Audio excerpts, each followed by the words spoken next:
A colossal stone block weighing more than a small car sits in a quarry, miles from where it must stand. This was not a rare puzzle, but the defining challenge for ancient civilizations across the globe.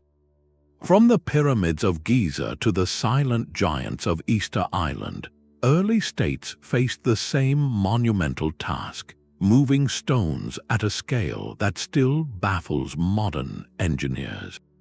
This video will reconstruct the precise systems of labor and ingenuity that turned these impossible visions into enduring stone. How did societies without powered machinery coordinate thousands of people to haul multi-ton megaliths across mountains and rivers?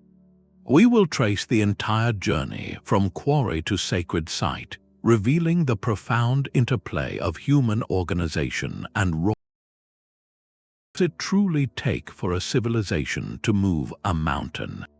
The numbers alone are staggering. Picture a single block of limestone destined for the Great Pyramid. It weighs roughly 2.5 tons, the equivalent of 2 average family cars. Now picture 2 million of them. That is the scale of material moved for just one structure. But the challenge was not just weight, it was distance and landscape. Those pyramid stones were quarried from the Giza plateau itself, a relatively short trip, but other projects demanded journeys that seem ludicrous. On Easter Island, the iconic Moai statues, each weighing between 10 and 80 tons, were carved inland and then somehow transported miles across rugged, rolling terrain to their coastal platforms.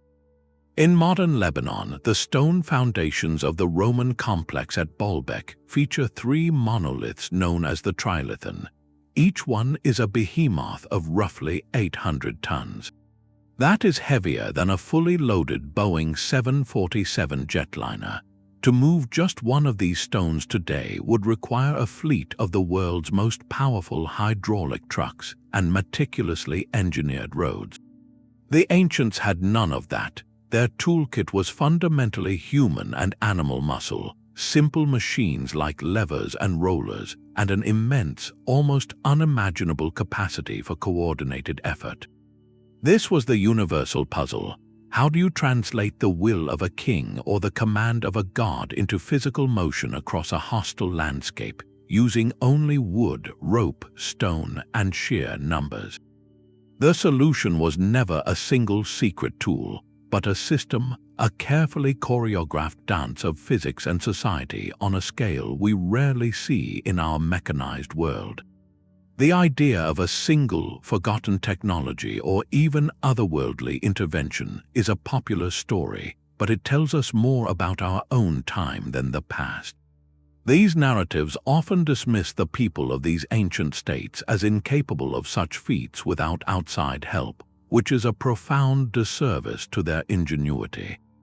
The real history is far more compelling because it is a human story, one of brilliant problem-solving within very real limits. We are not looking for a magic lever or a sonic device that floated stones.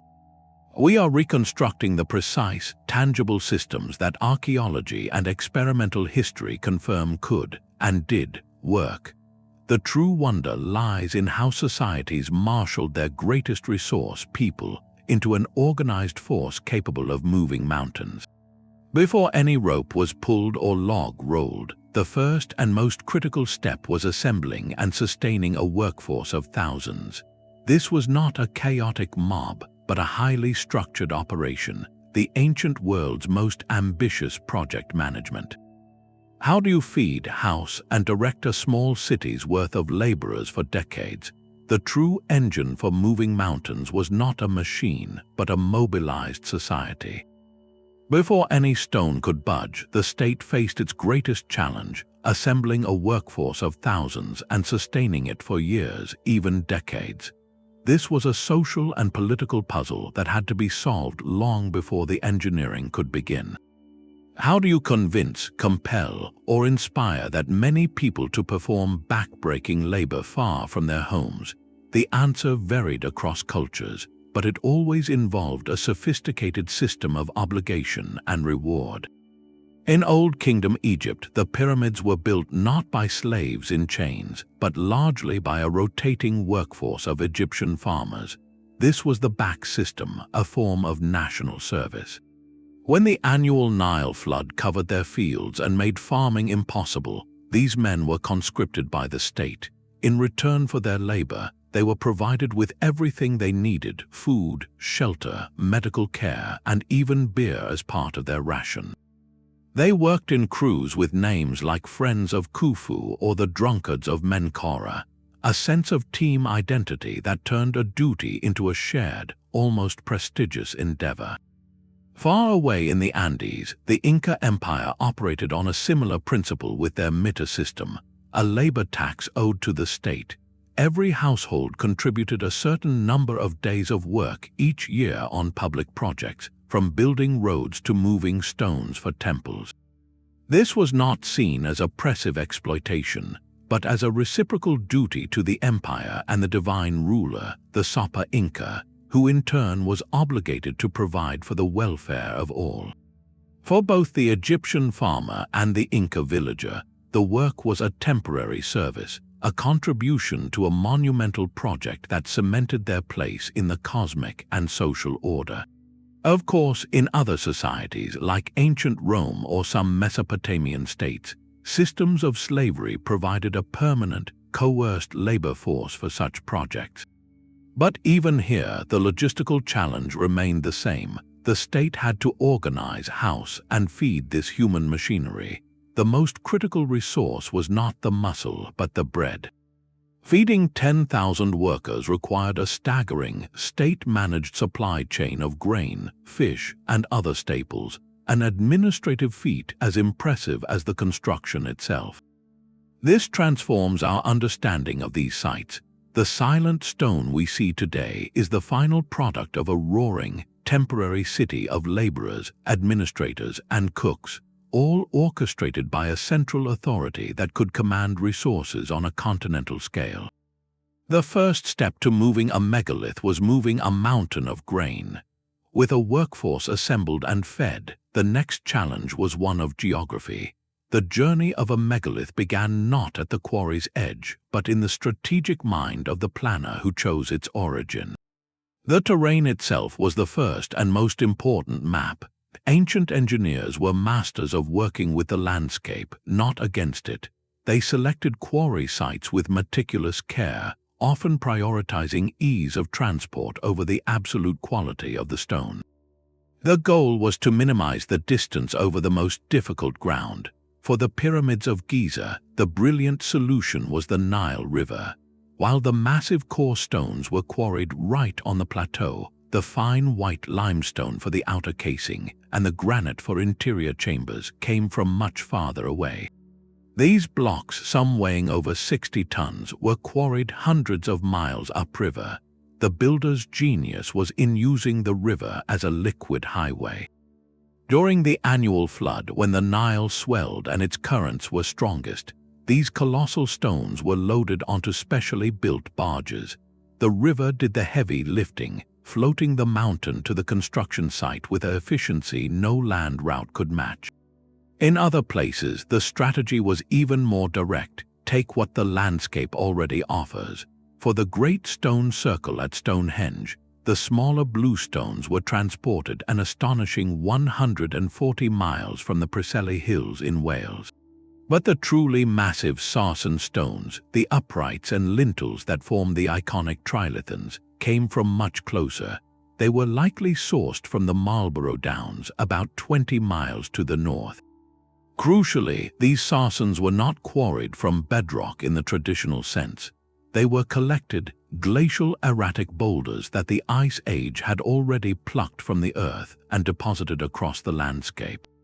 The builders essentially harvested these ready-made monoliths, saving an immense amount of initial labor. The terrain provided the material, and the route, while still challenging, was over rolling chalk downland, a relatively manageable surface compared to rocky mountains or dense forest. Sometimes, however, the perfect route did not exist, so they built it. Modifying the landscape itself was a prerequisite for movement. This could mean clearing a wide, straight pathway through a forest, leveling uneven ground, or in the most ambitious cases, building temporary roads. For the Moai of Easter Island, researchers like archaeologist Terry Hunt have demonstrated through experiments that the statues could have been moved upright in a rocking motion, but this required a prepared road, a leveled and packed surface to prevent the colossal figures from tipping or digging into the soft earth. Similarly, at the Bronze Age site of Baalbek in Lebanon, the approach to the temple complex features a processional way lined with massive stones, a built road designed to handle the weight of what was to come. The most extreme landscape modification might be the canals and artificial waterways hypothesized for sites like Angkor Wat in Cambodia or for transporting the Olmec colossal heads in ancient Mexico. By creating a canal right to the quarry face, builders could float a stone from its birthplace to its sacred home, turning water into a stone-moving machine.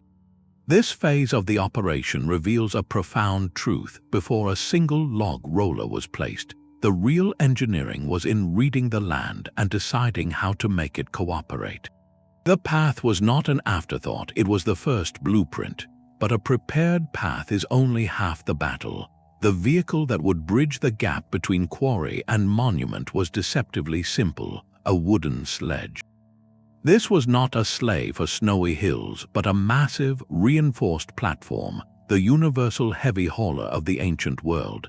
Its design was elegant in its efficiency, a flat base of thick timbers lashed together, often with raised sides or a cradle to secure the stone. The genius was not in the sledge itself, but in what happened beneath it. Wood sliding directly on dirt or stone creates immense friction, a force that would stop even a large team in their tracks. So the builders became masters of lubrication. They turned the very earth into a slippery highway. In Egypt, as depicted in the famous tomb painting of the nobleman Djehutihotep, we see a colossal alabaster statue being moved on a sledge. A worker stands at the front pouring a liquid, likely water or a slurry of muddy clay, onto the ground just in front of the runners. This was the critical trick. The wet surface drastically reduced the coefficient of friction, the grip between the sledge and the ground. It transformed a grinding drag into a manageable slide. Other cultures might have used animal fats or oils for the same purpose. The physics are straightforward. By introducing a lubricant, you are essentially changing the surface the sledge moves over from rough earth to a layer of slick mud, requiring far less force to initiate and maintain movement. But how much force was actually needed? Experiments and calculations give us a startlingly human scale. To move a 1-ton block on a lubricated wooden sledge over level ground might require a pulling force equivalent to the weight of about 10 to 20 average adults. That sounds manageable, but scale it up to a 50-ton stone like some of the larger Moai or pyramid blocks, and you now need a force equal to the weight of 500 to 1,000 people. This is where the immense, organized workforce comes into tangible, physical play. Teams of pullers would be arranged with ropes made of plant fibers or leather, harnessed not to animals but to their own collective strength. They did not simply pull, they pulled in unison, likely guided by rhythmic chanting or drum beats to coordinate their effort, turning individual strain into a single, surging force. The evidence for this method is etched into the landscape itself. At sites like the ancient Egyptian quarries at Jebel el-Silsila, researchers have found processional roads leading from the quarry faces that show distinct, parallel wear marks, grooves worn into the stone by the repeated passage of countless sledge runners over decades of use. These are the literal tracks of history, the fossilized proof of the system in motion. The sledge was more than a tool. It was the fundamental translation device, converting coordinated human effort into the slow, deliberate, and unstoppable creep of a mountain. The true test of this system came not in the pulling, but in the subtle science of what happened under the runners. How do you make a wooden sledge carrying 80 tons glide across the earth? The answer was a kind of primitive alchemy, transforming simple materials into a temporary, slippery miracle. Experimental archaeology has put these ancient methods to the test with startling results. Teams have reconstructed sledges and tried various lubricants mentioned in historical records or suggested by the local environment. Water alone helps, but the real breakthrough came with saturated clay. When water is poured onto a dry, clay-rich path in front of a moving sledge, it creates a thin, slick layer of mud. This mud layer acts as a perfect interface, drastically reducing the friction between the wood and the ground. Other experiments have tested olive oil in Mediterranean contexts or animal fats in colder climates with similar success. The physics are profound in their simplicity.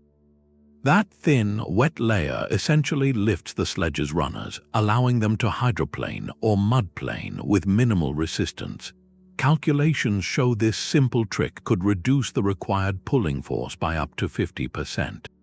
Suddenly, a task needing the brute strength of 1,000 people might be accomplished by 500. This was not magic, it was applied physics, a brilliant observation of how materials interact, turned into a world-moving technology. But the innovation did not stop at wet earth. The next logical step in the minds of these early engineers was to get the sledge completely off the ground. This is where we see the evolution toward more complex machinery. Before the invention of the true wheel and axle for heavy transport, many cultures likely used wooden rollers. These were not wheels fixed to an axle, but simply stout logs placed perpendicular to the direction of travel under the sledge. As the sledge was pulled forward, it would roll over these logs. Workers at the back would then rush to retrieve the rollers that emerged behind the load and carry them to the front, creating a continuous, moving track. It was a labor-intensive process, but it reduced friction even further than a lubricated slide. This method, however, came with its own challenges. Maintaining a level path was crucial to prevent the rollers from splaying out, and the constant repositioning required precise coordination. Some researchers propose that for truly massive stones, like the 800-ton monoliths at Baalbek, a hybrid system may have been used. Perhaps a sledge initially moved on a lubricated track, then transferred onto rollers for the final, most delicate stage of positioning. Each choice, mud or log, was a calculated trade-off between available materials, workforce size, and the specific challenges of the terrain. What unites them is the clear, relentless focus on solving that one fundamental problem, friction. By mastering it with nothing more than water, clay, and wood, ancient builders turned the impossible into a slow, steady, and utterly human procession. Yet, even with a slick path, some obstacles could not be crossed, they had to be climbed. This introduces the two other great workhorses of ancient engineering, the roller and the ramp. While often used separately, they could also work in concert, each solving a different part of the movement puzzle. The roller system was an evolution beyond the lubricated sledge. Instead of sliding, the load would roll on a bed of sturdy logs placed crosswise to the direction of travel.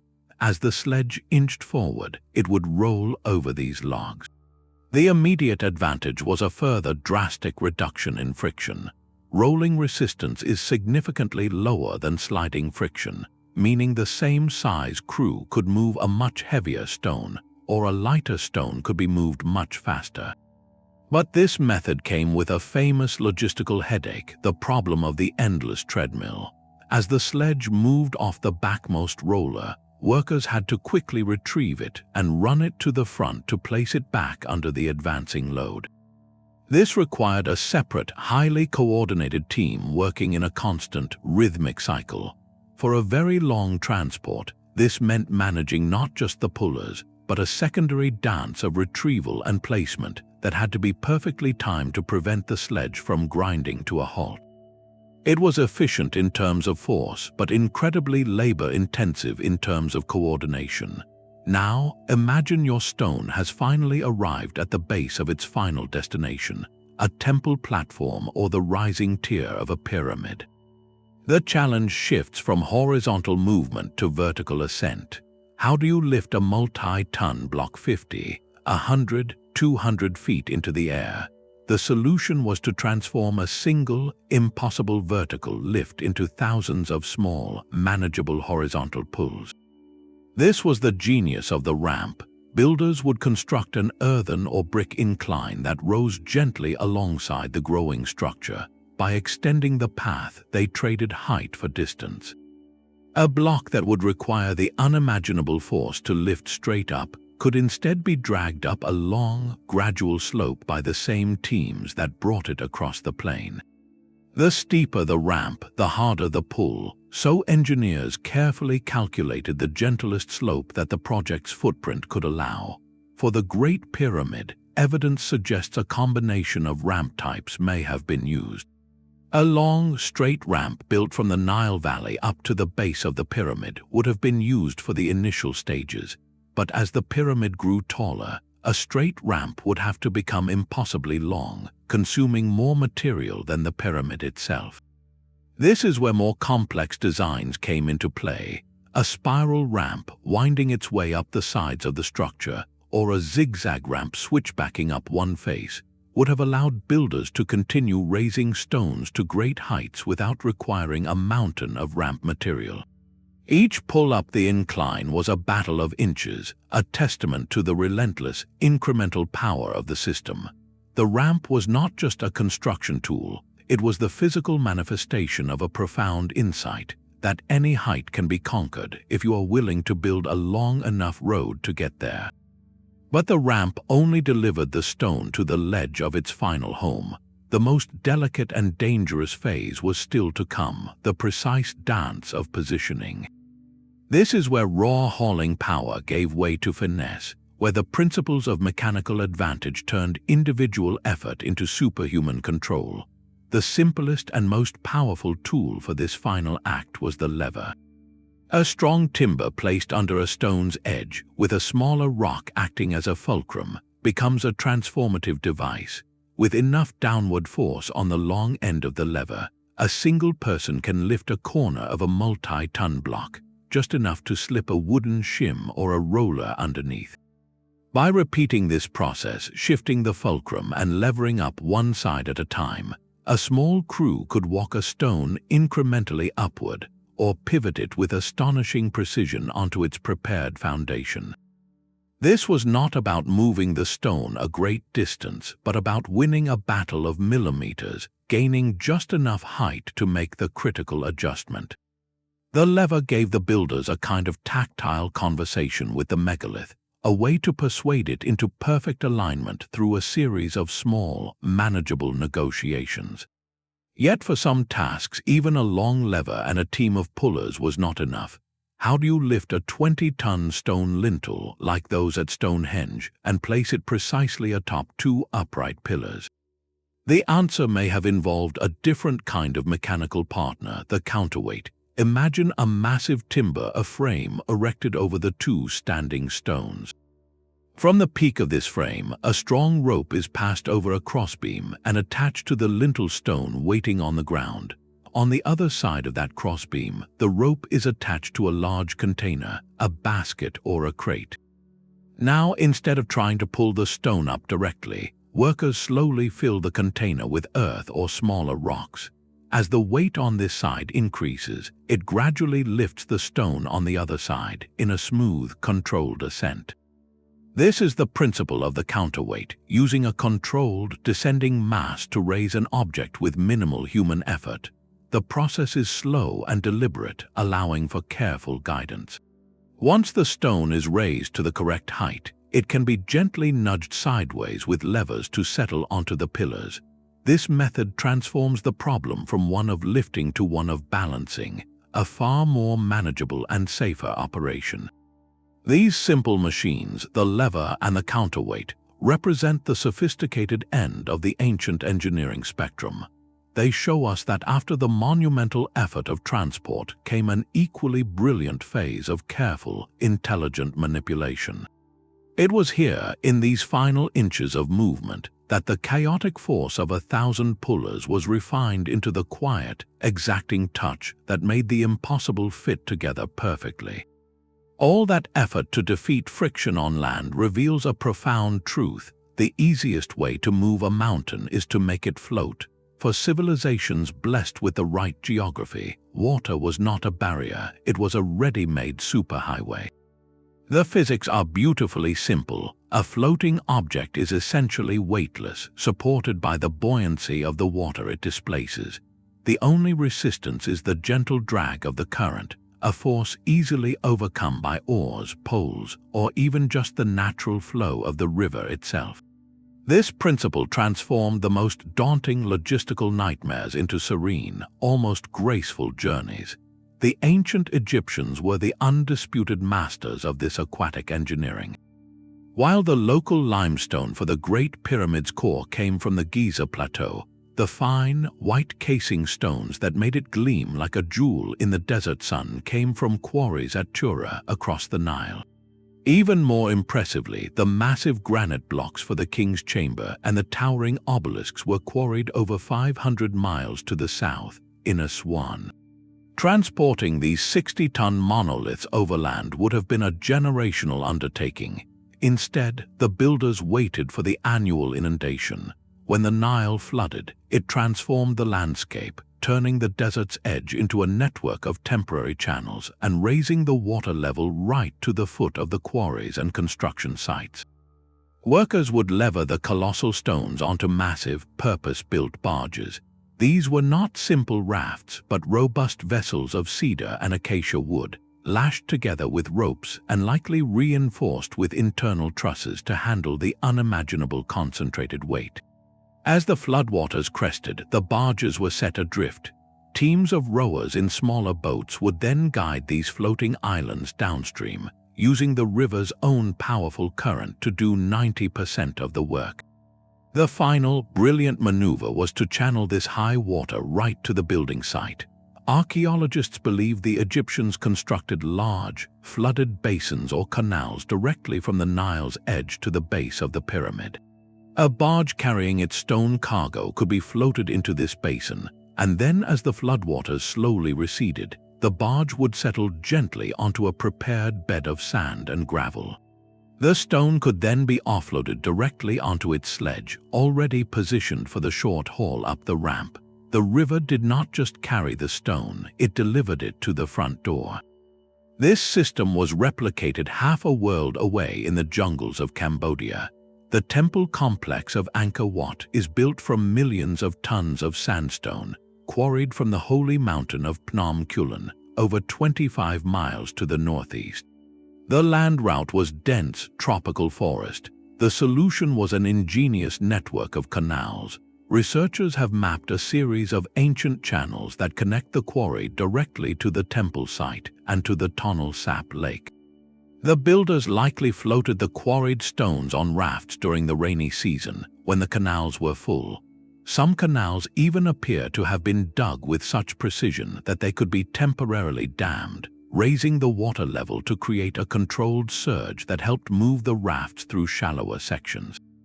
In both Egypt and Cambodia, water transport represents the peak of energy efficiency in the ancient world. It turned a problem of brute strength into one of timing and hydrology, leveraging a natural cycle to achieve what thousands of haulers could not. It asks us to see these civilizations not just as builders of stone, but as masters of their environment, reading the rhythms of rivers and rains and weaving them directly into their architectural dreams. While some civilizations mastered the art of moving mountains across continents, others developed a brilliant counter-strategy. What if you could make the mountain come to you, or better yet, become the wall itself? This was the philosophy of the Inca Empire high in the Andes. Their approach turned the entire problem of megalithic transport on its head. Instead of undertaking epic journeys with finished monoliths, the Inca minimized movement to an extraordinary degree. Their secret was not in how far they could move a stone, but in how little they needed to move it at all. The process began at the quarry, where stonemasons would carefully examine a bedrock outcrop. Using harder stone hammers, they would pound along natural fracture lines, gradually working a block free. But this was not the final shape. The block was only roughed out, left intentionally oversized and bulky. This was a deliberate choice. The extra mass made the stone more stable and less likely to crack during the short, crucial journey to the construction site. Transport over these short distances, often just a few hundred yards down a hillside, was still a monumental task. Teams of laborers, likely using fiber ropes, wooden levers, and earthen ramps, would coax the multi-ton blocks along. Some researchers suggest they may have used a rocking method, similar to moving a heavy refrigerator, inching the stones along log rollers. The real magic, however, began the moment the stone arrived at the rising wall. Here, the rough block met its destiny through a process of breathtaking precision. Stonemasons would begin the final dressing, shaping the stone not to a generic rectangle, but to fit the unique, irregular contours of the stones already in place. They used a technique called trial and error fitting. A stone would be hoisted temporarily into position, and its contact points with the neighboring blocks would be marked with a colored dust. It would then be lowered, and workers would painstakingly peck away at the marked areas with stone tools, removing tiny amounts of material. They would lift it, check the fit, mark it again, and lower it to grind some more. This cycle repeated dozens, sometimes hundreds of times. The goal was a seam so tight that not even a blade of grass could slip between the stones. This perfect fit, achieved entirely without mortar, is the defining feature of Inca masonry. It created walls of immense seismic stability, where each stone interlocked with its neighbors, allowing the entire structure to flex and settle during earthquakes without collapsing. The organizational feat behind this method was staggering. At a site like Sacsayhuamán, the fortress overlooking Cusco, we see walls composed of stones weighing over 100 tons, each one uniquely shaped.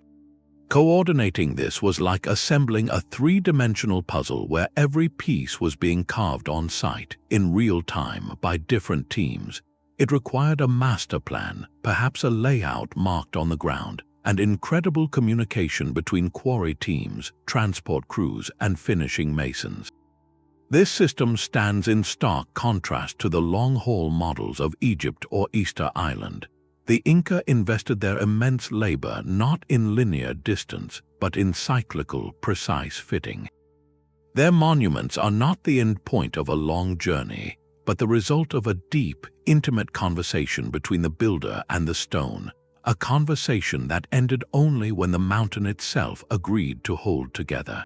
Isolated in the vast Pacific, Easter Island presents the purest distillation of the megalithic puzzle.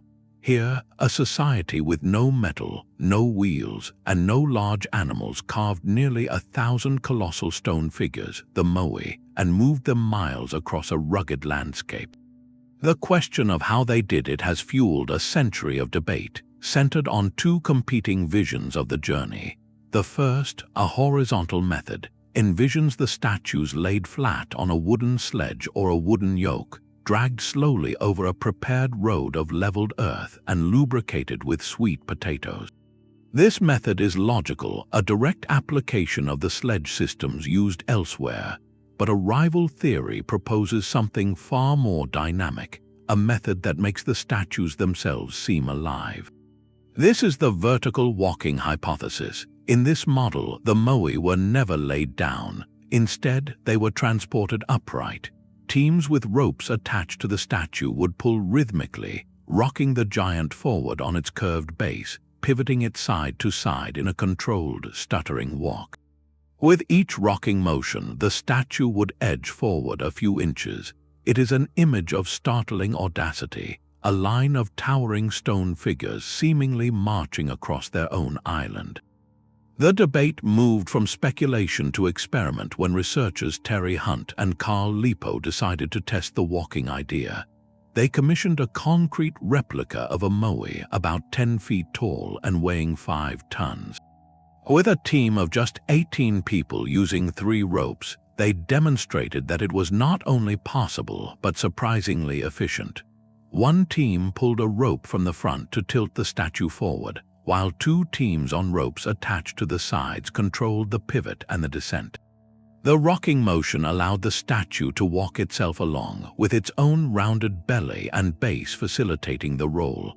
This experiment did not prove this was how the Rapa Nui people did it, but it proved they could have. This simple, elegant method required far less wood than building massive sledges and log roads, a critical point on an island with limited timber. This shifts the entire narrative of Easter Island. For decades, the dominant story was one of ecological collapse, a society that recklessly cut down all its trees to move statues, leading to its own downfall. The walking theory, alongside archaeological evidence, suggests a different story. It points to a society of brilliant adapters who developed a low-resource, high-ingenuity solution to their monumental ambition. Their legacy is not a cautionary tale of stupidity, but a testament to human cleverness in the face of extreme isolation. The silent Moai, then, are not tombstones for a failed culture, but proud markers of one that mastered its world with nothing but rope, rhythm, and an intimate understanding of balance. Yet the ambition of Easter Island pales before a single, abandoned stone in a Lebanese quarry. In the ruins of the Roman complex at Baalbek lies evidence of what may be the most audacious stone-moving project ever conceived. Here, resting on a platform of truly monstrous blocks, sits the famous Trilithon. Each of these three stones is a behemoth, roughly 64 feet long, 14 feet high, and 13 feet wide. Their weight is estimated at 800 tons apiece. To put that in perspective, one of these blocks equals the mass of two fully loaded Airbus A380 passenger jets. The Romans did not just move one, they moved three, and fitted them together with such precision that a razor blade cannot slide between the joints. This feat alone seems superhuman. But the true measure of their ambition lies a half-mile away, still sitting in the quarry. Here rests the stone of the pregnant woman, a partially carved monolith that dwarfs even the Trilithon. Estimates place its weight at a staggering 1,650 tons. It was never moved. Its very existence, forever attached to the bedrock, frames a haunting question. If the 800-ton blocks were the limit of what they could achieve, what possessed them to even attempt carving something twice that size? The logistics of moving the Trilithon blocks from quarry to temple site, a distance of about 2,600 feet, represent a nightmare of physics and organization. The path was not flat, it involved a gentle but significant downhill slope. Moving an 800-ton object downhill is not a simple matter of letting it go, it is an exercise in terrifying control. A runaway stone of that mass would have plowed through any construction camp like a tidal wave, obliterating years of work and hundreds of lives in an instant. So how did they manage it? The Romans, inheritors of Greek and Near Eastern engineering knowledge, had at their disposal more advanced tools than their Bronze Age predecessors. They had access to iron, more sophisticated pulley systems, and the treadwheel crane, a human-powered machine capable of lifting several tons. But for a load of 800 tons, even the mightiest Roman crane would be useless. The solution, therefore, had to be an evolution of the ancient fundamentals, executed with imperial scale. Historians and engineers propose a likely method that combines everything we have seen, but at an extreme level. First, the stone would have been levered onto a super-sized wooden sledge, reinforced with iron brackets. This sledge would then have been placed not on a lubricated track, but on a carefully laid road of immense wooden rollers, each as thick as a tree trunk. The pulling force required would have been astronomical, likely involving teams of hundreds of oxen and possibly over 1,000 men, all coordinated with signal flags or horns. To control the descent down the slope, engineers might have used a series of massive break blocks, perhaps other large stones or anchored timber cribs, placed behind the moving load. Ropes wound around capstans, large rotating drums, could have been paid out slowly, using friction to act as a drag, turning the dangerous downhill slide into a measured, inch-by-inch lowering. This entire operation speaks of something beyond mere construction. It was a statement. The Roman Empire at its height was a machine for concentrating resources. The movement of the Baalbek monoliths was not just about building a temple to Jupiter. It was about demonstrating that the will of Rome could command the very earth to obey. The stones are a physical manifestation of imperial power, a declaration that no obstacle, not even a mountain of stone, could resist the organized might of the empire. The abandoned giant in the quarry serves as a silent witness to the outer limit of that ambition, a line even Rome could not cross. But perhaps no single stone object better represents the ultimate test of transport and balance than the obelisk. These soaring needles of granite, carved from a single piece of rock, present a unique nightmare for any engineer. Their immense height and slender profile make them terrifyingly prone to fracture, a flaw that could shatter decades of work in an instant. To move one was to perform a high-wire act with a mountain. The ancient Egyptians who first perfected their creation moved them on the Nile using the same barge technology that served the pyramids. But it was a later empire, Rome, that took the challenge to a truly international scale, transforming the obelisk from a sacred Egyptian monument into a global trophy of imperial power. The Romans became master thieves of stone, and their methods reveal how ancient techniques were refined and repurposed on a staggering new stage. They did not just move obelisks across a river, they shipped them across the Mediterranean Sea. This required a feat of naval engineering as bold as the obelisks themselves. Historians like Pliny the Elder describe the specially commissioned vessels built for this sole purpose. These were not modified cargo ships, but colossal, catamaran-like barges built around the obelisk itself. The stone would be carefully levered into a deep, central groove in the hull, then secured with a stabilizing mound of lentils or grain packed tightly around it. The entire ship was essentially a floating cradle designed for one precious, irreplaceable passenger. A fleet of triremes, warships powered by hundreds of rowers, would then tow this floating fortress from Alexandria to Rome, a voyage of over 1,000 miles through open, often treacherous seas. The risk was astronomical. A single storm could send 1,000 tons of history and imperial pride to the bottom of the Mediterranean. This was megalithic transport reimagined as a military campaign, a logistical operation spanning continents and commanding the resources of an entire empire. Yet arrival at the port was only half the battle. The true crucible of the operation was the final act, raising the needle to stand vertical in the heart of Rome.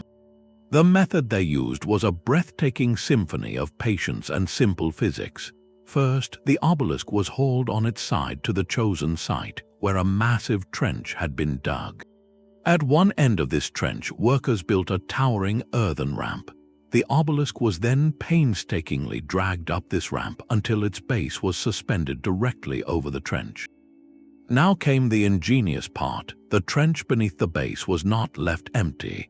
It was filled with loose, dry sand. The obelisk's base was carefully lowered to rest on this unstable sea of grains. Then teams of workers began the slow, meticulous process of removing the sand. They opened small ports at the bottom of the trench wall. As the sand streamed out, the obelisk, still held securely by ropes and braces from the sides, began to sink. Millimeter by millimeter, it descended into the pit, its angle gradually shifting from horizontal to vertical. The sand acted as a perfect, self-regulating cushion. Any uneven settling could be corrected by pausing the flow on one side. This slow sinking allowed for perfect, controlled alignment. Once the base settled into its stone foundation at the bottom of the pit, the surrounding trench could be filled and the supporting ramp dismantled. What remained was a needle of Egyptian stone now pointing to the Roman sky, a literal monument to transferred power. This process shows us that the core principles of moving mountains did not vanish with the ancient world. They evolved. The Roman engineers took the Egyptian mastery of water transport and the fundamental concept of the ramp and scaled them up to fit the ambitions of a globe-spanning empire. The obelisk's journey from quarry to capital was no longer just a technical achievement. It was a political statement carved in granite. It proclaimed that the empire could not only conquer lands, but could also uproot the very symbols of those lands and replant them as ornaments of its own glory. The silent strength behind every sledge and every lever was a technology often overlooked: rope. This was the vital connective tissue of the entire operation, the literal line between human will and stone. The quality of the rope could mean the difference between a controlled pull and a catastrophic snap, sending a multi-ton block careening into a crowd. Ancient rope makers were material scientists, mastering local plants to create cords of surprising strength and durability. In Egypt, ropes were twisted from the fibers of the papyrus plant or from hafa grass. In Mesopotamia and later in Rome, hemp was the fiber of choice, prized for its length and toughness. On Easter Island, with its limited flora, the Rapa Nui people used a tough, fibrous grass to create the ropes that may have walked their Moai. The process was laborious, involving harvesting the plants, soaking them to separate the fibers, and then twisting multiple strands together into ever thicker cables. The tensile strength of a well-made natural fiber rope is impressive. Modern tests show a 2-inch thick hemp rope can hold over 10 tons before breaking. But in ancient use, safety margins were everything. Builders would use multiple ropes in parallel, distributing the load so that no single line bore the full strain. This redundancy was a simple, brilliant form of insurance. Rope was far more than a simple tow line. Its true power was in rigging, the art of arranging ropes to control force and direction. Teams did not just tie a rope around a stone and heave. They created elaborate harnesses. A heavy block might be cradled in a net of ropes, distributing pressure evenly to prevent cracking at the edges. For statues like the Moai, ropes could be looped in specific configurations around the head and base, creating leverage points for rocking or pivoting. On a Roman obelisk transport ship, giant hawsers would have been used to lash the stone securely to the deck, but also rigged through blocks to help with loading and unloading. This rigging turned a simple pull into a manageable system of forces. Perhaps most critically, ropes were the medium of coordination. On a large haul, teams of 50 or 100 pullers would be attached by separate lines to a central yoke or directly to the sledge. A foreman or a drummer would set a rhythm, and on each beat, every person would lean into their rope in perfect unison. This rhythmic pulling was not just about morale, it was pure physics. A steady, synchronized pull creates a constant force. A chaotic, jerking pull creates shock loads, sudden spikes in tension that could overwhelm and snap even the strongest rope. The rhythmic chant or drumbeat transformed 1,000 individual pulls into one smooth, relentless wave of motion. It was the heartbeat of the operation. When we look at these ancient sites, we see only the stone they left behind. But we should also see the ghostly imprint of the ropes, the networks of woven fiber that translated the rhythm of human effort into the slow, grinding slide of history. The rhythmic pull of 1,000 ropes was a form of social engineering as precise as any ramp or lever. This coordination was the true masterpiece, the invisible architecture that turned a mass of individuals into a single, living engine. Without it, the entire operation would descend into chaos, with ropes snapping and stones lurching dangerously. The solution was a clear, unbreakable chain of command, a social technology as vital as the physical tools. At the top stood the overseers, often priests or state officials, who understood the grand plan. They translated that vision into actionable commands for the foremen on the ground. These foremen were the conductors of the human orchestra. Their job was not to pull, but to watch, listen, and command. They needed to see if one side of the sledge was lagging, if a roller was jamming, or if a rope team was tiring. In the roar of a worksite, verbal shouts were useless, so they used universal signals. The steady, deep boom of a drum could set the baseline rhythm for pulling. A sharp blast from a horn or conch shell might signal to stop immediately.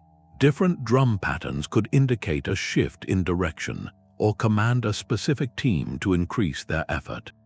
This auditory command system cut through dust, distance, and din, creating a direct line from the overseer's mind to the muscles of every laborer. The pullers themselves often worked in rhythm to chants or work songs. This was not just for morale, it was a practical metronome. By timing their heave to the beat, they ensured their combined force was applied in perfect unison. A synchronized pull creates a smooth, constant force on the ropes and the stone. An uncoordinated, jerking pull creates violent shock loads, sudden spikes in tension that could snap even the strongest hemp cable and send a lethal wave of recoil through the crowd. The chant turned individual effort into collective power, protecting the workers as much as it propelled the stone. This level of organization was only possible because of the state. It required a hierarchy where instructions flowed down and were obeyed without question, a system of roles where everyone knew their place in the machine. The foreman with the drum was as crucial as the engineer who designed the ramp. One managed physics, the other managed people, and both were essential to moving a mountain. The silent stones we admire today are, in truth, monuments to this forgotten symphony of sound and signal, the moment a civilization learned to move as one.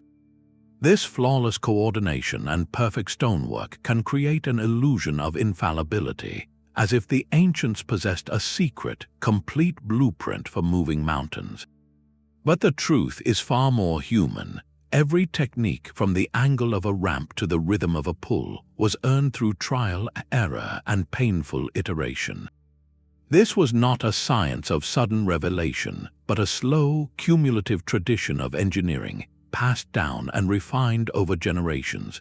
For every triumphant obelisk raised in Rome, there were countless broken blocks and abandoned projects that taught the next crew what not to do. The learning curve was carved in stone itself. Consider the unfinished obelisk still lying in its granite bed in the quarries of Aswan, Egypt. It is a breathtaking sight, larger than any obelisk ever erected. But it is also a monumental mistake. As workers carved it free from the bedrock, a fatal flaw appeared, a series of cracks running through the granite. The stone was doomed and the project was abandoned. This was not a failure of will, but a lesson in geology. The quarry masters would have studied that cracked giant, learning to read the stone's natural faults more carefully before committing years of labor. That single abandoned obelisk taught them how to successfully quarry dozens of others. This process of learning by doing extended to every phase of the work. The first ramp built for a pyramid might have been at too steep an angle, causing sledges to stall or teams to collapse from exhaustion. The next ramp would be gentler. An early attempt to move a Moai might have used a sledge that splintered under the weight, prompting a shift to a different wood or a new lashing pattern. Even the famous precision of Inca masonry speaks to relentless iteration, the cycle of lifting, marking, and grinding a stone until it fit, a process that could be repeated 100 times for a single block. These were not failures in the modern sense, they were experiments. Each broken rope taught them about tensile strength. Each cracked monolith taught them about stress points. Each successful haul added a data point to a vast, unspoken library of practical physics. This reframes their achievement entirely. It was not the product of lost super science or divine inspiration, but of persistent collective problem solving. It was a tradition built on observing what worked, remembering what broke, and having the courage to try a slightly different angle, a new lubricant or a stronger knot. The silent, perfect monuments we see today are the final, polished draft of a story written in dust, sweat, and shattered stone. The rhythm of moving mountains was set not by kings or architects, but by rain and sun. These colossal projects did not exist outside of time. They were woven directly into the calendar of ancient life, synchronized with the seasons and the sacred. This timing was a practical necessity that became a profound cultural force. In Egypt, the most famous example, the annual inundation of the Nile, was the engine of the state. When the floodwaters covered the fields from July to November, farming ceased. This created a vast, temporary labor force of farmers who were now available for state service. The timing was perfect in more ways than one. The same flood that idled the farmers also turned the Nile into a deep, navigable highway, allowing barges laden with stone to float right to the construction site.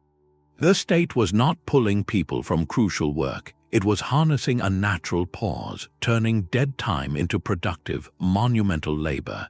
This cycle transformed the pyramid worksite from a year-round burden into a seasonal institution, a temporary city that rose and fell with the waters.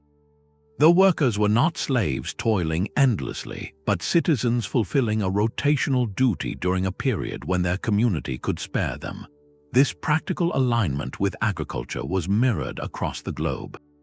In the Andes, the Inca Mita labor tax was often called during the dry season when farming demands eased. In monsoon-driven Southeast Asia, the construction of Anka's temples likely surged during the drier months when earthworks and transport were feasible.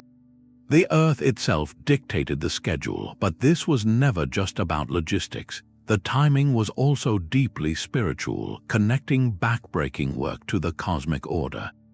Starting a new temple at the spring equinox or laying a pyramid's cornerstone to align with the stars rising tied the physical effort to a divine calendar.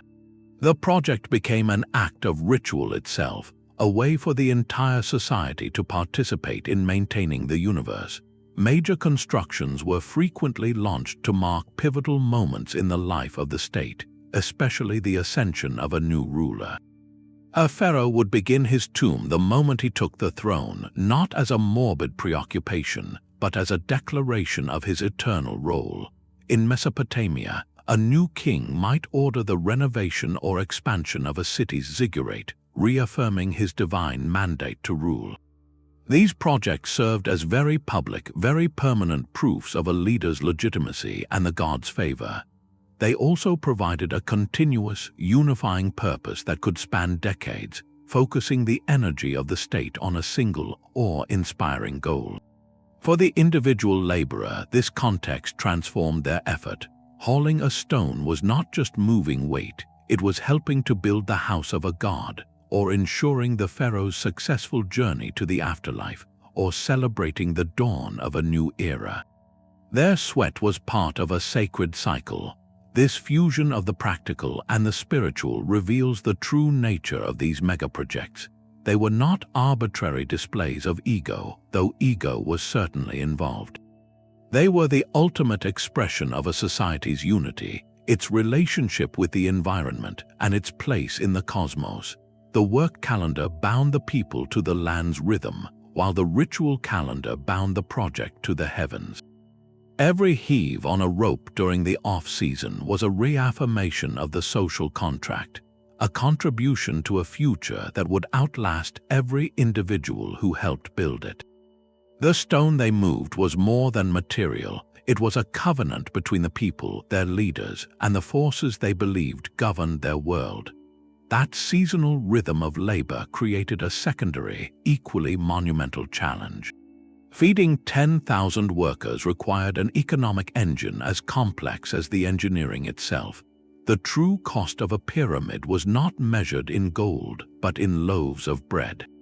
A laborer performing heavy manual work in the Egyptian sun would need a staggering daily intake, likely between 3,000 and 5,000 calories.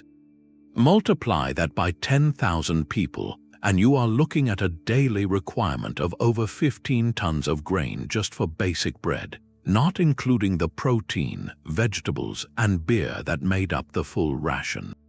This was not a local market trip, it was a state-managed supply chain operating on a national scale. The administrative feat behind this is almost incomprehensible.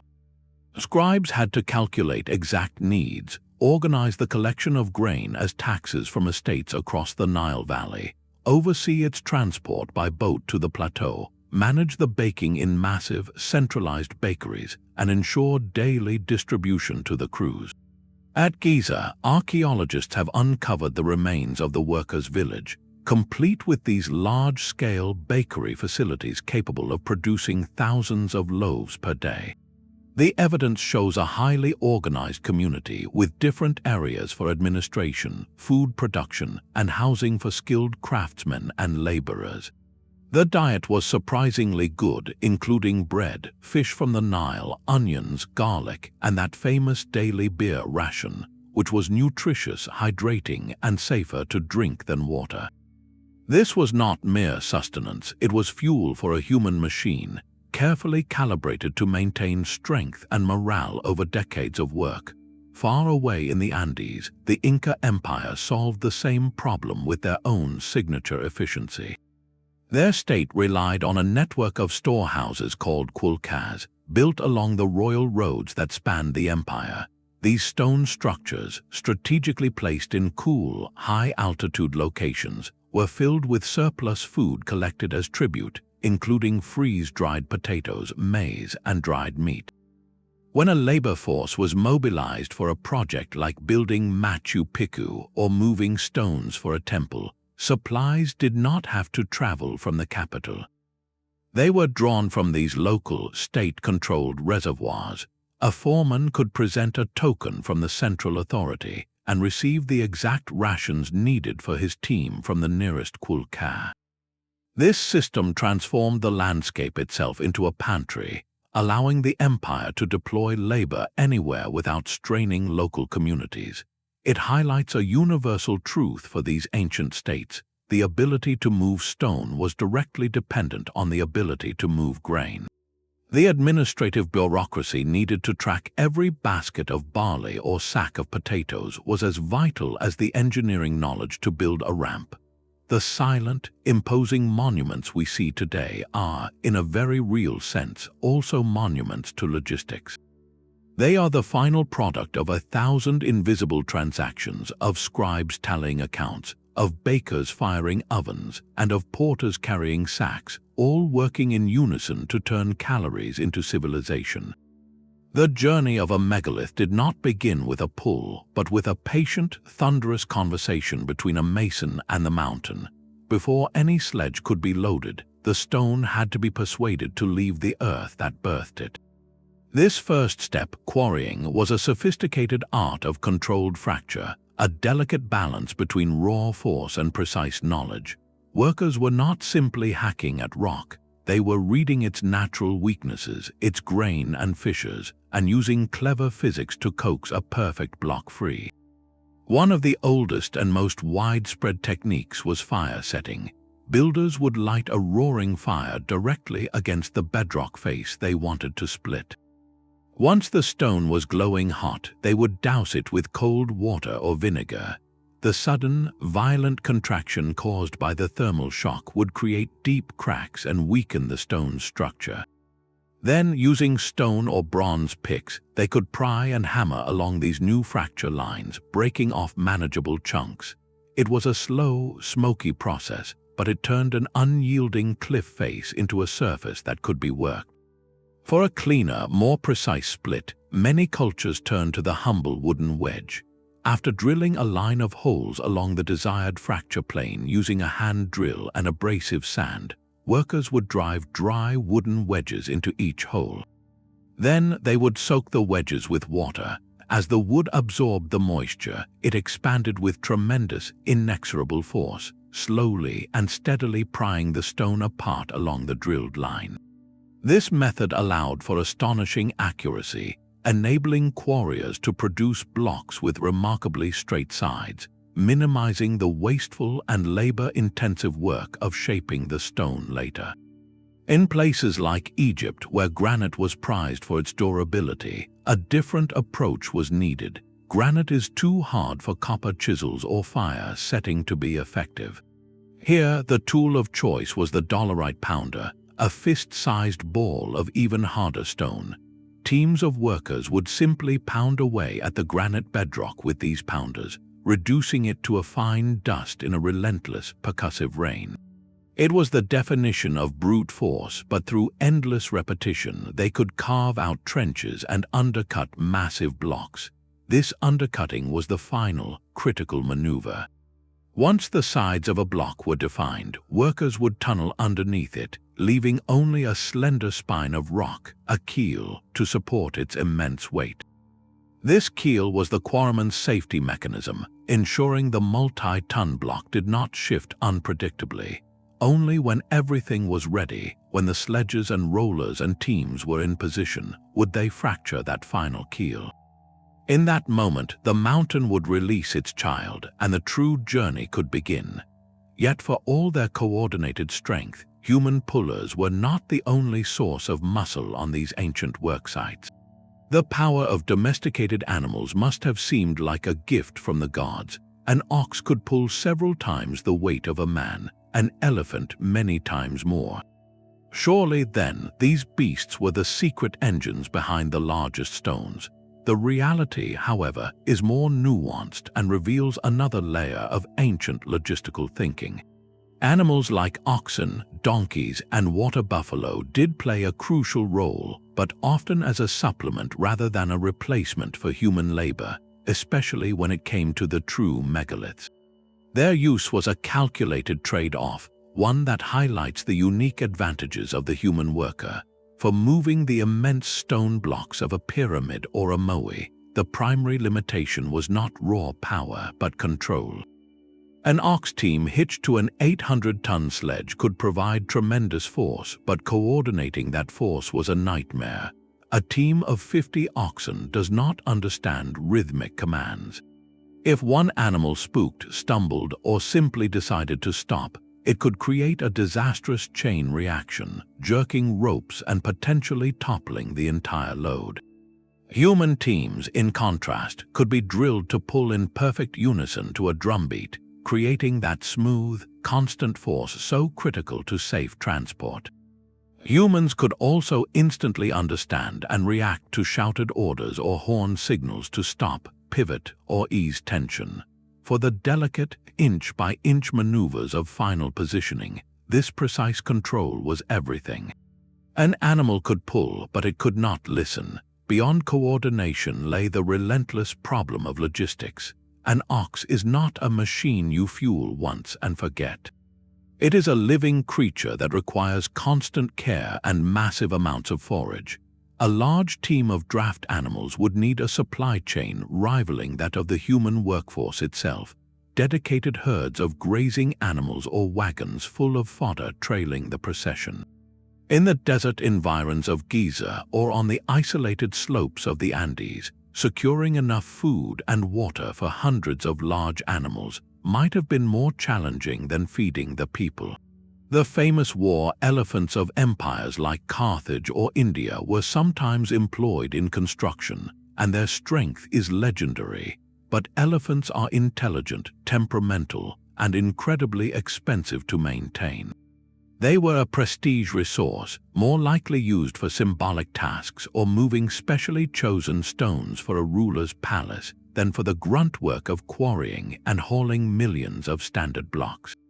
So where did animals truly shine? They were invaluable for the middle ground of transport, for moving quarried stone from a hillside down to a river barge, or for hauling the endless stream of smaller blocks, bricks, and construction materials that fed the larger project. Ox-drawn sledges and carts were likely workhorses. They could handle the routine, less precarious hauls, freeing up human labor for the more technically demanding or dangerous tasks. They were the heavy trucks of their day, perfect for the supply lines, while the human teams remained the precision cranes for the final, awe-inspiring lifts. This division of labor makes perfect sense. It was about deploying the right tool for each specific phase of the operation. The animal's brute strength was harnessed where control was less critical, and the human's adaptability, coordination, and understanding were reserved for the moments where a single mistake meant catastrophe. The silent stones, then, are monuments not to animal power, but to human ingenuity in organizing every available resource, knowing that sometimes the most reliable engine is 1,000 hearts beating in time. The wheel is often seen as the hallmark of an advanced civilization, yet it is conspicuously absent from the transport systems of the greatest stone movers. In Egypt, where we picture chariots, the pyramid blocks traveled exclusively on sledges. Across the Americas, from the Olmec heads to the Inca walls, no wheel ever rolled beneath a megalith. This was not a failure of imagination, but a brilliant case of technological pragmatism. The wheel is a demanding invention. To work efficiently for heavy transport, it requires two other technologies: a strong, fixed axle, and most critically, a smooth, hard road. A wheeled cart carrying a 50-ton block would sink into soft earth, its narrow wheels acting like blades, cutting deep ruts and halting progress. Even on firmer ground, the immense ground pressure, the force concentrated on that small contact patch, could cause the wheels to fracture or the axle to snap under the strain. The sledge, by contrast, was a master of distribution.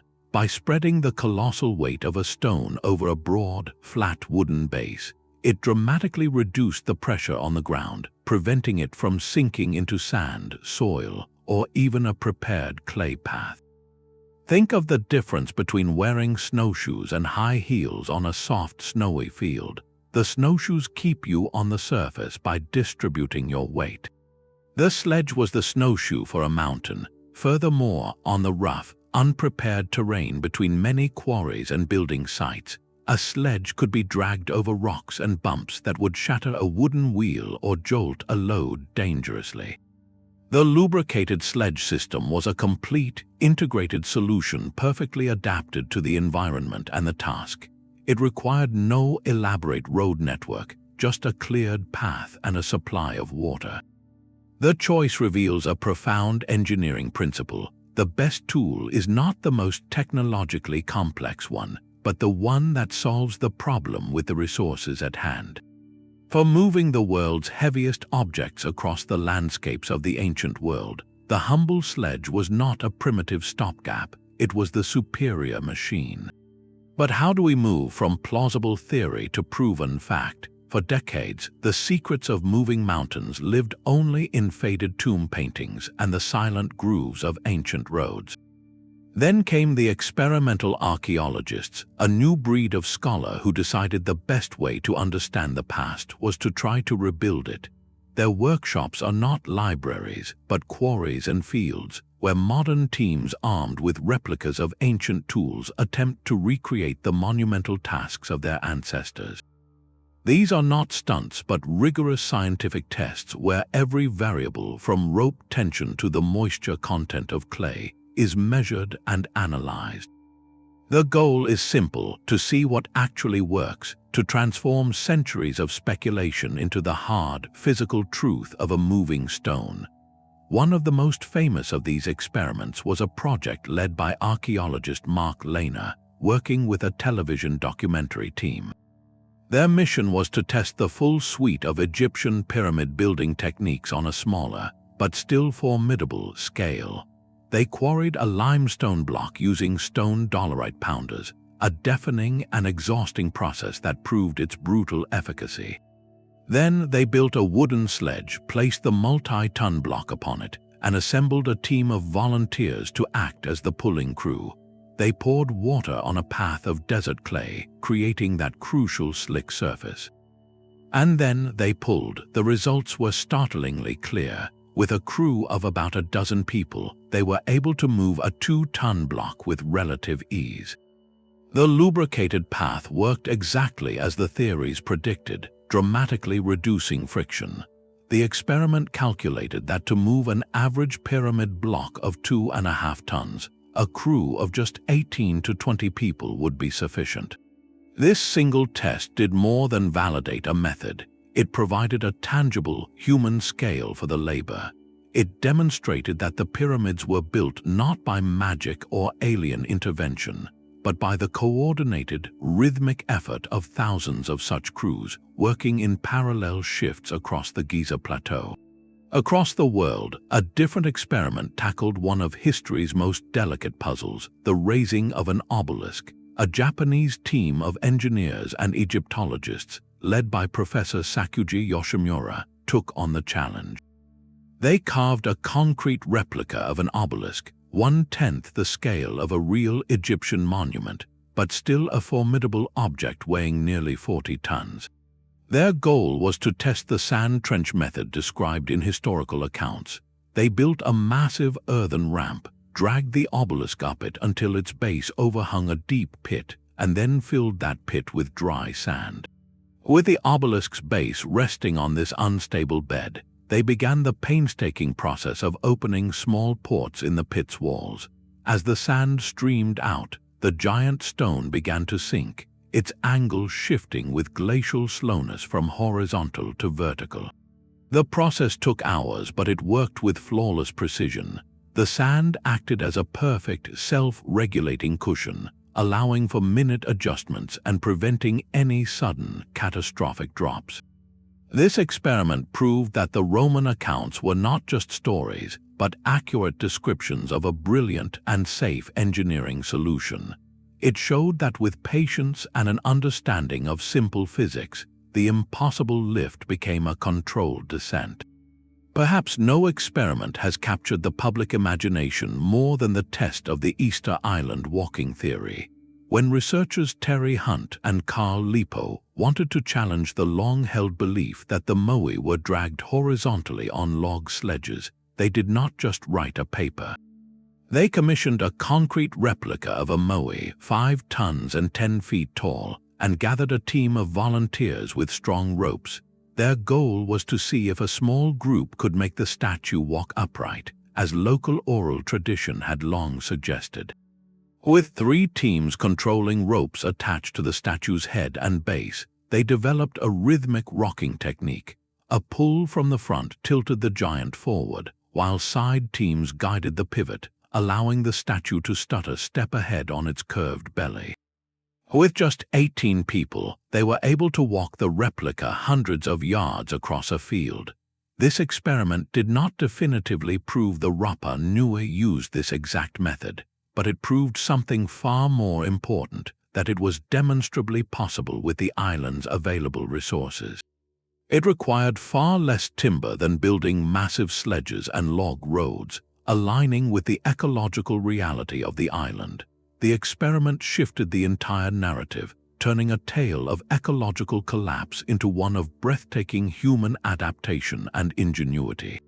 What do these hands-on tests reveal? They give us numbers where we once had only wonder. They tell us the approximate size of a hauling crew, the realistic speed of progress, a few inches per pull, and the very real, practical challenges, the snapped ropes, the stuck rollers, the sheer physical exhaustion that no ancient text ever recorded. They move the discussion out of the realm of mystery and into the domain of human experience. We stop asking if it could be done and start understanding how it felt to do it. The ache in the shoulders, the chant rising from 100 throats, the collective sigh as a stone finally settles into its destined place. Experimental archaeology does not diminish the achievement of the ancients, it illuminates it. By getting our own hands dirty, we finally hear the forgotten rhythm of the work, the steady beat that turned individual effort into a force that could truly move the world. Even with these modern experiments, a deep and humbling mystery remains. For all our testing and theories, there are still fundamental gaps in the historical record, questions that the stones themselves refuse to answer.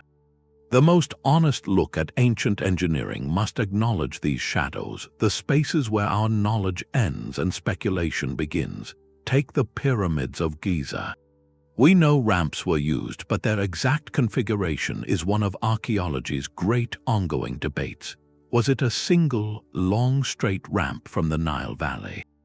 A spiraling ramp wrapping around the rising structure, or a series of zigzagging ramps against one face. Each design has its proponents and its logistical challenges. The straight ramp becomes an impossibly massive undertaking of its own as the pyramid grows taller. A spiral ramp raises questions about stability and how corners were navigated with massive blocks. The evidence on the ground is fragmentary, eroded by 4,500 years of desert winds. We see the end result, but the scaffolding of the process, the very ramps that made it possible, have largely vanished, leaving us to reconstruct ghosts. This uncertainty extends to other, more speculative ideas. There is a fascinating proposal, for instance, that large kites or sails might have been used in some cultures to assist in moving megaliths, harnessing the wind as an auxiliary force. While intriguing, such methods remain in the realm of hypothesis, lacking the direct archaeological proof that we have for sledges, rollers, and levers. They remind us that ancient innovation was likely even more diverse and adaptive than we can currently prove. This is not a failure of science, but its very nature. The past is not a puzzle with one missing piece. It is a vast landscape where many paths are now overgrown. The most likely truth is that ancient builders were not bound by a single, universal secret. They were brilliant pragmatists who used hybrid techniques, blending methods in real time to solve specific problems. The solution for moving an 800-ton block at Baalbek in the 1st century might have combined levers, rollers, and controlled descent in a sequence unique to that site, that stone, and that engineering crew. What worked on the hard limestone of Giza might have been adapted with local clays on the soft volcanic rock of Easter Island. This adaptive intelligence is the real secret we are still uncovering. It means that while we may never know the exact chant that guided a specific team or the precise angle of a particular ramp, we can understand the mindset. It was a mindset of relentless experimentation, of observing the land and the materials at hand, and of weaving together every available trick of physics and social organization into a workable system. The gaps in our knowledge, then, are not voids but invitations. They ask us to stay curious, to keep testing, and to respect the ancient builders not as possessors of a lost magic, but as masterful engineers whose full repertoire of solutions we are still patiently learning to appreciate. Standing back from these individual marvels, a grander pattern emerges from the dust. When we place the strategies of these ancient states side by side, we see not a single secret, but a brilliant spectrum of solutions, each perfectly tuned to its own world. The Egyptians, masters of their riverine landscape, built a system around the predictable Nile. Their approach was linear and logistical, a grand conveyor belt of water and ramp. They quarried stone upstream, floated it down on barges during the flood, and then used armies of laborers on lubricated sledges to drag blocks up ramps to ever greater heights. Their method was about harnessing a natural cycle and amplifying it with staggering, organized repetition.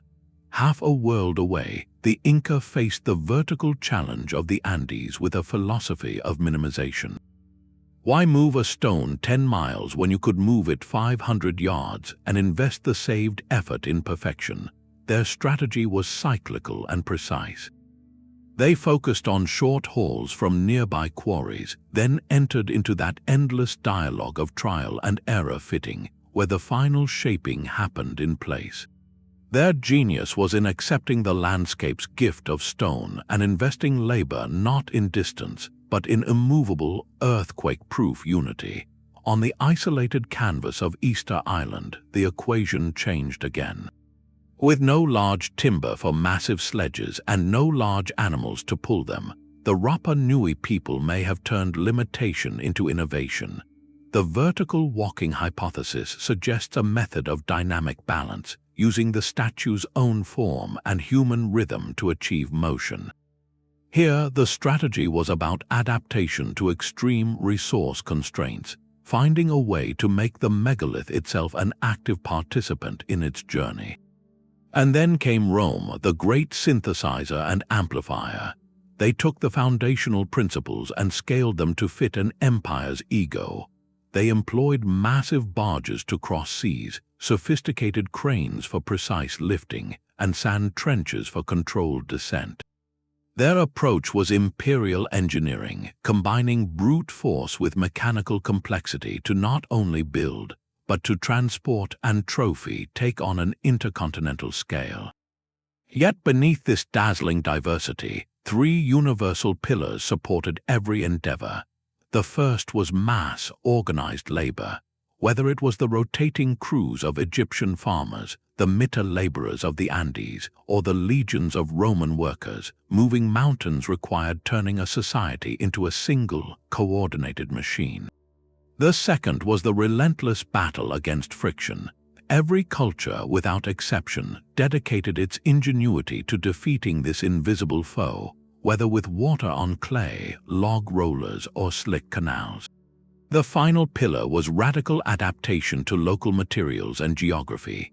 They did not force an imported method onto the land. They listened to what the land offered: stone, wood, fiber, and water, and devised a system that spoke the local language. This comparative view dissolves the myth of a lost super technology. The true secret was a mindset, a universal human capacity to observe, experiment, and collaborate on a civilization-defining scale. They all looked at the same impossible problem and found different, equally brilliant paths forward, each a testament to the profound conversation between human ambition and the physical world. The final and most fragile wonder was not carved from granite, but woven from human relationships.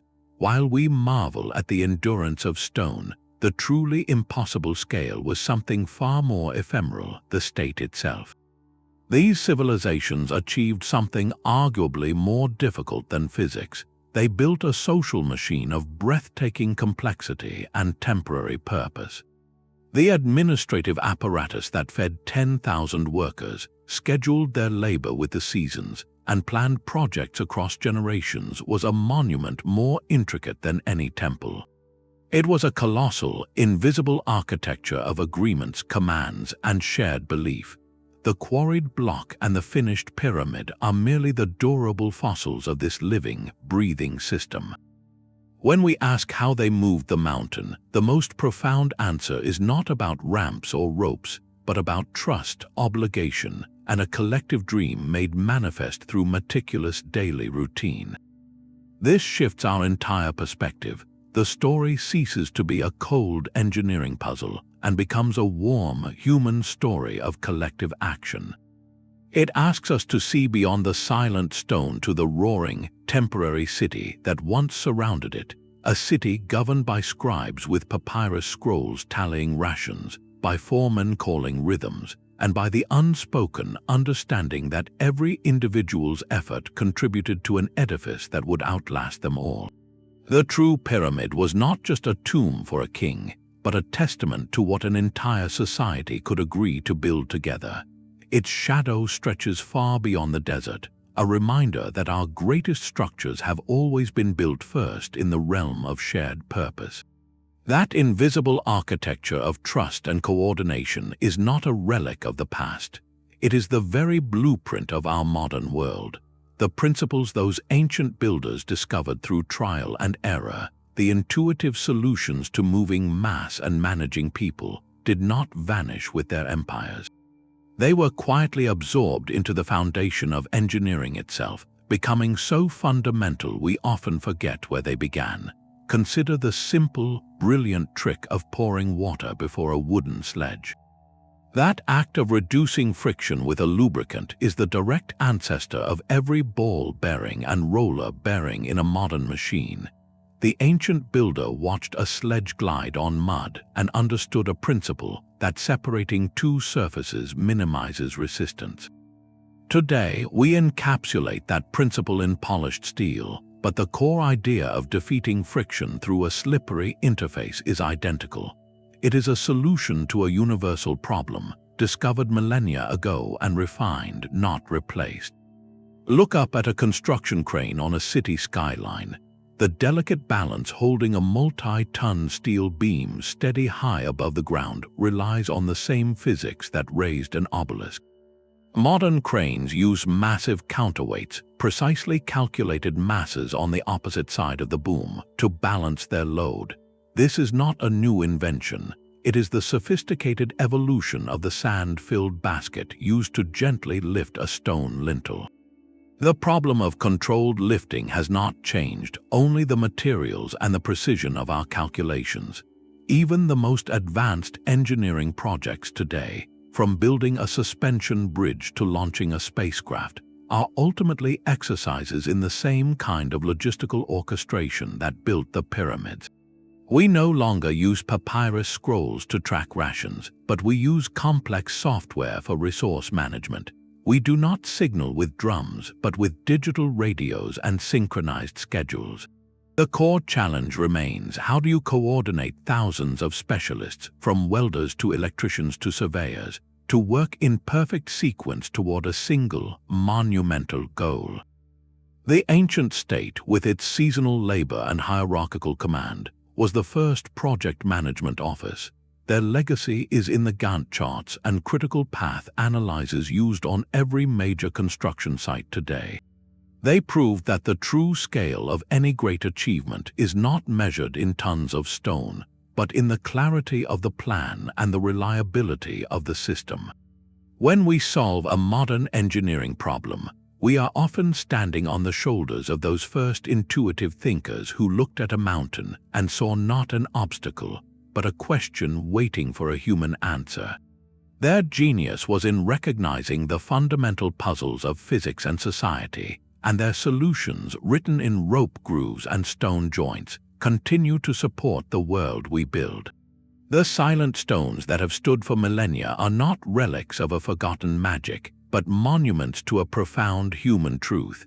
The impossible was made possible not through a single, lost secret, but through the fusion of two immense forces: organized society and applied physics. On one side stood the sheer, staggering scale of human labor, thousands of individuals woven into a single machine by shared purpose and intricate logistics. On the other stood a deep, iterative understanding of the physical world, a toolkit of elegant simplicity.